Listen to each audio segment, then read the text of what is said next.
আফগানিস্তান পাকিস্তান সীমান্তে ভয়াবহ সংঘাত দেখল পৃথিবী।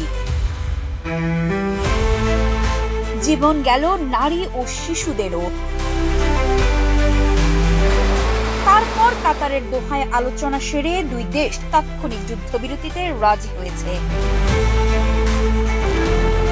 ওই আলোচনার নেতৃত্বে ছিলেন পাকিস্তানের প্রতিরক্ষা মন্ত্রী খাজা আসিফ এবং আফগান মন্ত্রী মোল্লা মুহাম্মদ ইয়াকুব। সীমান্তে অস্থির পরিস্থিতির মধ্যেই পাকিস্তান ও আফগানিস্তানের ওই উচ্চ পর্যায়ের প্রতিনিধি দল দোহায় বৈঠক করেছে।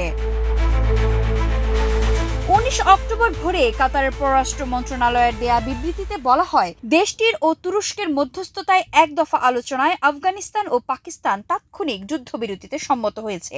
যুদ্ধবিরতি কার্যকর রাখতে দেশ দুটি আগামী কয়েকদিনের মধ্যেই ফলো আপ বৈঠক করবে বলে বিবৃতিতে বলা হয়েছে। দুই দেশ নিজেদের মধ্যে দীর্ঘস্থায়ী শান্তি ও স্থিতিশীলতা প্রতিষ্ঠার জন্য প্রয়োজনীয় ব্যবস্থা গ্রহণে একমত হয়েছে বলেও জানানো হয়। সংবাদ মাধ্যম রয়টার্স খবরটি প্রকাশ করেছে। বৈঠকে পাকিস্তান জানিয়ে দিয়েছে, আফগানিস্তানের মাটিতে জঙ্গি গোষ্ঠীর উপস্থিতি তারা মানবে না। আফগান সরকার যেন তাদের অঙ্গীকার অনুযায়ী টিটিপি ও বিএল এর মতো গোষ্ঠীগুলোর বিরুদ্ধে দৃশ্যমান পদক্ষেপ নেয়। পাকিস্তান সেই আহ্বান জানিয়েছে, আর আফগান সরকার জানিয়েছে তাদের ভূখণ্ড আর অন্য দেশের অভ্যন্তরীণ সংঘাতে ব্যবহারের সুযোগ দেওয়া হবে না। বৈঠকে দুই পক্ষই আর দেরি না করে যুদ্ধবিরতিতে সম্মত হয়। এক্সট্রিম মশার কয়েল প্ল্যান্ট ফাইবার দিয়ে তৈরি, ডেঙ্গু চিকুনগুনিয়া বাহি সহ যে কোনো মশার বিরুদ্ধে দেয় এক্সট্রিম সুরক্ষা। সম্প্রতি আফগানিস্তানের রাজধানী কাবুলে বিমান হামলা চালায় পাকিস্তান। 2021 সালে নতুন আফগান সরকার ক্ষমতা দখল করার পর থেকে দক্ষিণ এশিয়ার এই দুই প্রতিবেশীর মধ্যে এটিই ছিল সবচেয়ে বড় সংঘাত। প্রতিক্রিয়ার সীমান্তে পাকিস্তানি সেনাদের উপর পাল্টা হামলা চালায় আফগান যোদ্ধারা। এভাবে দুই দেশের মধ্যে সংঘর্ষ ভয়াবহ রূপ নেয়। মাত্র এক সপ্তাহের সংঘর্ষে শত শত মানুষ আহত আর কয়েক ডজন মানুষ নিহত হওয়ার পর আলোচনা শুরু হয়।